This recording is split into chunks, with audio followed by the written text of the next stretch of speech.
my piece in all this panel is really to talk about the contracts.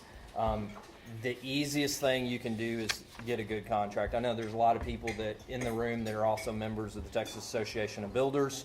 My firm has drafted those contracts since their inception. We just published new ones because when the legislative session ends in the odd years, we go in and update. We did 86 different changes to those contracts this year, and when I say contracts, the sales piece, the independent contractor agreement, and then the warranty document. We made massive changes to all three of those documents. And I will tell you, because John was talking about the history here and how the insurance companies started pulling back some of that coverage to the general liability that you would purchase, okay? And then they were pulling back on some of those exclusions. The exclusions got bigger. That's why the most important piece of what you can do now, besides your sales contract, is your independent contractor agreements.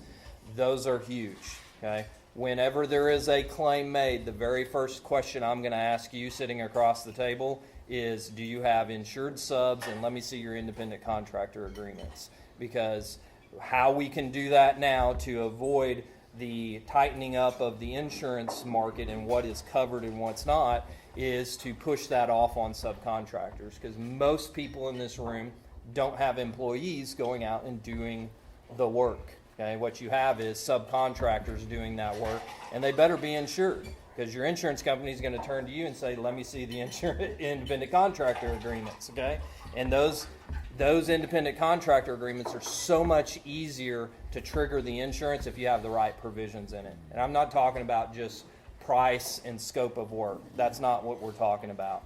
It needs to have massive provisions like arbitration, it needs to have additional insured status, a nice indemnity agreement so that we can push off that liability to subcontractors, and I can help your company survive if we have a construction defect litigation piece. It also helps on the personal injury side, on everything, even the stuff that he's going to talk about here in a minute.